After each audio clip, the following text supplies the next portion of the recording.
தகப்பனார் சார்ந்த அமைப்புகளில் ஏதேனும் ஒரு சில தொந்தரவுகள் இருந்தது அப்படின்னு சொன்னாலோ, அல்லது தகப்பனாருக்கும் உங்களுக்கும் இடையில கருத்து வேறுபாடுகள் ஓடிக்கிட்டு இருந்ததுன்னு சொன்னாலோ, அதெல்லாம் குறையும். உங்க உத்தியோகத்துக்கோ அல்லது தொழிலுக்கோ தகப்பனார் ஹெல்ப் பண்ணுவார். தகப்பனாரோட 1000 பிரச்சனைகள் இருக்கலாம், அது வேற. தொழில் சார்ந்த அவருடைய உதவிகரம் கிடைக்கும். ஆக ஜாதக ரீதியாகவும் 9ஆம் இடம் அல்லது 11ஆம் இடம் சம்பந்தப்பட்ட தசாபுக்திகளும் நடைபெறுகின்றது என்றால், உறுதியாக தகப்பனார் சம்பந்தப்பட்ட விஷயங்கள்ல சில நல்ல ஏற்றங்கள் கிடைக்கின்றது மாதிரியான ஒரு நல்ல யோக காலகட்டமாக இந்த காலகட்டம் அமையப் பெறுகிறது அப்படிங்கிறத அன்பர்கள் புரிந்து கொள்ள வேண்டும். ஓம் நம சிவாய. தென்னாடுடைய சிவனே போற்றி, எந்நாட்டவர்க்கும் இறைவா போற்றி. எம் தொலைக்காட்சி நேயர்கள் அனைவருக்கும் ஜோதிடர் யோகி ஜெயப்பிரகாஷின் அன்பான வணக்கங்கள். அன்பு நேயர்களே, நம்ம இந்த பதிவில் என்ன பார்க்க இருக்கோம் அப்படின்னு கேட்டிங்கன்னா, செப்டம்பர் மாதத்திற்கான பலாபலன்கள் உங்களுடைய ஜென்ம ராசிக்கு எப்படி இருக்கிறது அப்படிங்கிற மாத பலனை தான் பார்க்க இருக்கங்க. எப்போவுமே அடிக்கடி சொல்கிறது மாதிரி, மாத பலன் அப்படிங்கிற இந்த கோச்சார பொது பலன் அப்படிங்கிறது 10%, சரிங்களா? அவ்வளோதான் அதோடைய வெயிட்டேஜ். ஆனாலும் உங்கள் சுய ஜாதகத்தை கையில் எடுத்து வச்சுக்கிடுங்க. இப்போ நம்ம சொல்கிற ஒவ்வொரு பலனுக்கும், உதாரணத்துக்கு உங்கள் ஜென்ம ராசிக்கு ஒரு 5 ப்ரொடிக்ஷன் இந்த மாதத்துக்கு சொல்கிறேன்னா, ஒவ்வொரு பலன் சொல்லும்போது உங்கள் ஜாதகத்தில் இந்த தசாபுக்தி ஓடுதா பாருங்கன்னு அடிக்கோடிட்டு காட்டுவேன். அந்த தசாபுக்தியும் ஓடிடுச்சுன்னா குறிப்பிட்ட அந்த பலன் உங்களுக்கு வலுவாக நடக்கும், சரிங்களா? அதனால் அது ஒரு 40% பலமாயிரும். ஆக இந்த புரிதலோடு அன்பு நண்பர்களே, இந்த மாதம் செப்டம்பர் மாதம் உங்களுடைய ஜென்ம ராசிக்கு எப்படி அமைய இருக்கிறது அப்படிங்கிறத தெளிவாக பார்த்துடலாம் வாங்க, சரிங்களா? கும்பராசி அன்பர்களே, கும்பத்தை பொறுத்த மட்டிலும் பார்த்துக்கிட்டிங்கன்னா இந்த மாதம் ஒரு சில விஷயங்கள ரொம்ப சூப்பர், ஒரு சில விஷயங்களில் கொஞ்சம் நிதானமாக இருக்கணும் அப்படிங்கிற மாதம். சரி, பார்த்துருவோம் எப்படி இருக்குங்கிறது, சரிங்களா? முதல் அமைப்பாக வேலையில்லா நண்பர்களுக்கு வேலை வாய்ப்புகள் கிடைக்கின்ற ஒரு நல்ல மாதம். தாராளமாக நீங்கள் முயற்சிக்கலாம். சரியான வேலை இல்லாதவங்க, குறிப்பாக ஜாதக ரீதியாக வந்து பார்த்தீங்கன்னா 6ஆம் இடம் சம்மந்தப்பட்டோ அல்லது 10ஆம் இடம் சம்மந்தப்பட்டோ தசாபுக்தி அமைப்புகளும் நடைபெறுகின்றது என்றால் உறுதியாக வேலை கிடைக்கும், நீங்கள் முயற்சிக்கலாம். ரெண்டாவது, இந்த காலகட்டம் இந்த பேங்க் லோன்ஸுக்கு யாரேனும் ட்ரை பண்ணுறீங்க அப்படிங்கிற பட்சத்தில் அந்த வங்கி கடன்களுக்கு முயற்சிப்பதற்கு இந்த காலகட்டம் மிக சிறப்பு. இப்போ கிடைக்கும். நீங்கள் பேங்க்கில் ட்ரை பண்ணாலும் சரி, இல்லை கந்து வட்டிக்கு ட்ரை பண்ணாலும் சரி, அந்த லோன்ஸ் கிடைக்கக்கூடியது மாதிரியான அமைப்புகள் இந்த காலகட்டத்தில் உண்டு. ஜாதக ரீதியாக 6ஆம் இடம் அல்லது 9ஆம் இடம் இது சம்பந்தப்பட்ட தசாபுக்திகளும் நடைபெறுமானால் அந்த கடன்கள் கிடைக்கிறதுக்கான வாய்ப்புகள் மிக மிக அதிகம். இதனை அடுத்ததாக உத்தியோகத்தில் அன்பு நண்பர்களே, வேலை கிடைக்கும்னு சொன்னோம். உத்தியோகத்தில் அந்த இடமாற்றங்களுக்காக யாரேனும் முயற்சிக்கிறீங்க அப்படிங்கிற பட்சத்தில் அந்த உத்தியோக இடமாற்றங்கள் கைகூடி வருகின்றது மாதிரியான ஒரு நல்ல காலகட்டமாக இந்த காலகட்டம் அமைகிறது. தாராளமாக நீங்கள் முயற்சிக்கலாம். ஏன்னா இந்த காலகட்டத்தை பொறுத்த மட்டிலும் உத்தியோகம் சார்ந்த அமைப்புகளில் இருந்து வந்த அந்த நெருக்கடிகள் பின்னடைவுகள் கொஞ்சம் படிப்படியாக குறையும். இதனை அடுத்த அமைப்பாக அன்பு நண்பர்களே, இந்த காலகட்டம் வேறு என்ன சிறப்பு அப்படின்னு சொல்லி கேட்டிங்கன்னா, தகப்பனார் வழியிலிருந்து சில நன்மைகள் கிடைக்கக்கூடியது மாதிரியான ஒரு யோக காலகட்டம். தகப்பனார் சார்ந்த அமைப்புகளில் ஏதேனும் ஒரு சில தொந்தரவுகள் இருந்தது அப்படின்னு சொன்னாலோ, அல்லது தகப்பனாருக்கும் உங்களுக்கும் இடையில கருத்து வேறுபாடுகள் ஓடிக்கிட்டு இருந்ததுன்னு சொன்னாலோ, அதெல்லாம் குறையும். உங்கள் உத்தியோகத்துக்கோ அல்லது தொழிலுக்கோ தகப்பனார் ஹெல்ப் பண்ணுவார். தகப்பனாரோட 1000 பிரச்சனைகள் இருக்கலாம், அது வேற.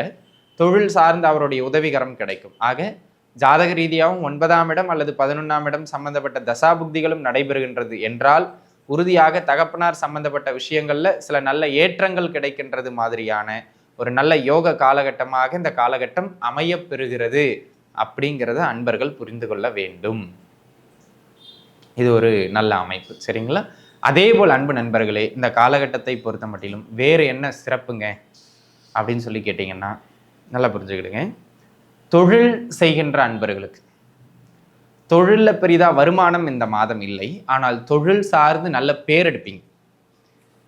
அது என்னங்க பேர் எடுக்கிறது அப்படின்னு கேட்டிங்கன்னா, உங்கள் தொழில் அங்கே இருக்கிற இடங்களுக்கு கொஞ்சம் பாப்புலராக தெரியும், ஆனால் வருமான ஓட்டம் பெரிதாக இல்லை, சுமாரான அமைப்புகளை தான் உண்டு, சரிங்களா? ஜாதக ரீதியாகவும் 9ஆம் இடம் சம்பந்தப்பட்ட தசாபுக்தி நடக்கின்றது என்றால் அந்த தொழில் வெளியே தெரியக்கூடியது மாதிரியான அமைப்புகள் உங்களுக்கு கைகூடி வரும். அதில் எந்த விதமான மாற்று கருத்தும் இல்லை அப்படிங்கிறத நீங்கள் புரிஞ்சுக்கிடணும், சரிங்களா? இது ஒரு அமைப்பு. இதனை அடுத்த அமைப்பாக அன்பு நண்பர்களே, இந்த காலகட்டத்தை பொறுத்த மட்டிலும் வேற என்ன விஷயம் உண்டு அப்படின்னு சொல்லி கேட்டிங்கன்னா, நல்லா புரிஞ்சுக்கிடணும். தொழில், உத்தியோகம் இதெல்லாம் ஒரு பக்கம் பார்த்தோம்.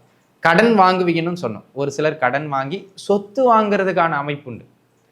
சொத்து சேர்க்கை அன்பர்களே, ஆனால் அது நேரடியாக அமையாது, ஒரு சில கடனை ஏற்படுத்தி தான் அமையும். பட் இருந்தாலும் சொத்துக்கள் வாங்குறதுக்கோ இல்லை வண்டி வாகனங்கள் வாங்குறதுக்கோ இந்த காலகட்டத்தில் அமைப்பு உண்டு. அப்படிங்கிறது மாதிரியான அமைப்புகளில் இந்த காலகட்டம் உண்டு அன்பர்களே. ஆக இந்த காலகட்டத்தை பொறுத்த மட்டிலும் 4ஆம் இடம் சம்பந்தப்பட்டோ அல்லது 11ஆம் இடம் சம்பந்தப்பட்டோ தசாபுக்தி அமைப்புகள் நடைபெறுமானால் உறுதியாக அந்த சொத்துக்கள் அமையறதுக்கான யோகம் உண்டு. நீங்கள் தாராளமாக முயற்சிக்கலாம். அந்த முயற்சிகள் உங்களுக்கு நல்ல வெற்றிகளையும் ஏற்படுத்தி கொடுக்கும். அதில் எந்த விதமான மாற்றமும் இல்லை. சரிங்களா? ஆக சொத்து சேர்க்கை உண்டு. அப்படியே பெண்களுக்கு வாங்க, இல்லத்தரசிகளுக்கு வாங்க, ஆடை ஆபரண சேர்க்கைகள், வீட்டுக்கு தேவையான கொஞ்சம் விலை மதிப்பு மிக்க வீட்டு உபயோக பொருட்கள் சார்ந்த சேர்க்கைகள் இவர்களுக்கு நன்றாக அமையும். கோல்டு வாங்கிறதுக்கான ஒரு நல்ல காலகட்டம். நகை வாங்கிறதுக்கு இது ஒரு சிறப்பு. 4ஆம் இடம் சம்பந்தப்பட்ட தசாபுக்தியோ 2ஆம் இடம் சம்பந்தப்பட்ட தசாபுக்தியோ நடைபெறும் என்றால் உறுதியாக நீங்கள் அதற்கு முயற்சிக்கலாம், அமையும்.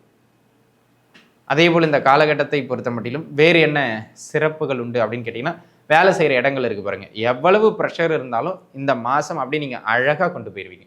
அதுவும் முதல் 2 வாரம் வேலை போகிறதே தெரியாது. அப்படியே ஒரு ஜாலியாக நகரும். வேலை செய்கின்ற இடங்கள்லேயே கலகலப்பாக வச்சுக்கிடுவீங்க. அந்த கலகலப்பான மனநிலையோடு கூடிய ஒரு சூழலோடு உத்தியோகம் அமையக்கூடியது மாதிரியான ஒரு நல்ல காலகட்டமாக இந்த காலகட்டம் அமைகிறது. அப்படிங்கிறத அன்பர்கள் புரிந்து வைத்துக்கொள்ள வேண்டியது மிக அவசியமானது.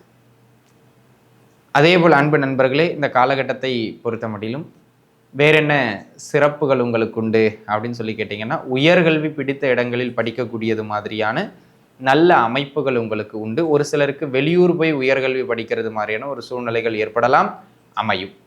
ஜாதக ரீதியாக 9ஆம் இடம் சார்ந்தோ இல்லை 5ஆம் இடம் சார்ந்தோ அல்லது 11ஆம் இடம் சார்ந்தோ தசாபுக்தி அமைப்புகளும் நடைபெறுகின்றது என்றால் உயர்கல்வியில் நல்ல ஏற்றங்களை பெறுகின்றது மாதிரியான அமைப்புகள் கைகூடி வரும்.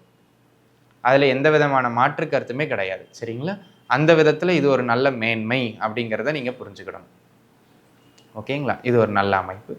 அதே போல் அன்பு நண்பர்களே, இந்த காலகட்டத்தை பொறுத்த மட்டிலும் வேறு என்ன சிறப்புகள் உண்டு அப்படின்னு சொல்லி கேட்டிங்கன்னா, நீங்கள் நல்லா புரிஞ்சுக்கிட வேண்டியது அன்பர்களே, இந்த ஒரு குறிப்பிட்ட விஷயம் மட்டும் பார்த்துக்கிடுங்க. குழந்தை பாக்கியம். குழந்தை பாக்கியத்தில் தடையாகி இருந்தவர்களுக்கு அல்லது குழந்தை பாக்கியத்தில் மெடிக்கல் பார்த்துக்கிட்டு இருந்தவங்களுக்கு அந்த மெடிக்கல் உதவிக்கு பிறகாக புத்திர பாக்கியம் கைகூடி வருவது மாதிரியான ஒரு யோக காலகட்டம். ஒரு யோக காலகட்டம். தாராளமாக நீங்கள் முயற்சிக்கலாம். அப்படிங்கிறதுல எந்த விதமான மாற்றமும் இல்லை. சரிங்க. எங்கெல்லாம் கொஞ்சம் கவனமாக இருக்கணும் அப்படின்னா ஒரு 2-3 இடங்கள் தான். ஒன்று, கொஞ்சம் கடனை ஏற்படுத்துறது மாதிரியான பீரியட் இது. ஸோ செலவுகளை கட்டுக்குள்ள வைக்கணும்.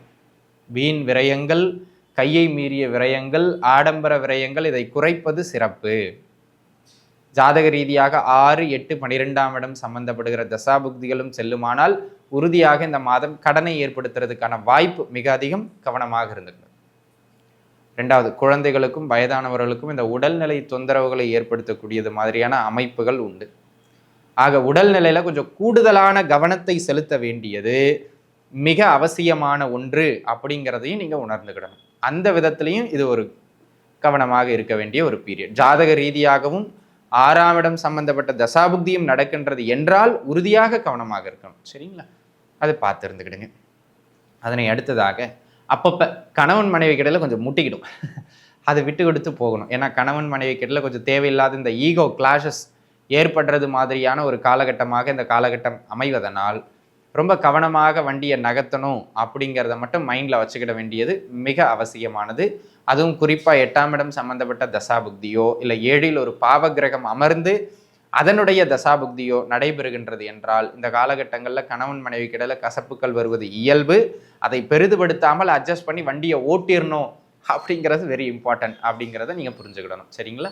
ஆக அன்பு நண்பர்களே, இந்த காலகட்டம் கும்பராசி நேயர்களுக்கு பெருவாரியான நன்மைகளும், இந்த குடும்ப வாழ்க்கை, இந்த கடன் அமைப்புகள், இந்த மாதிரியான ஒரு சில விஷயங்களில் கொஞ்சம் கவனமாக இருக்க வேண்டியது மாதிரியான காலகட்டமாகவும் அமைகிறது.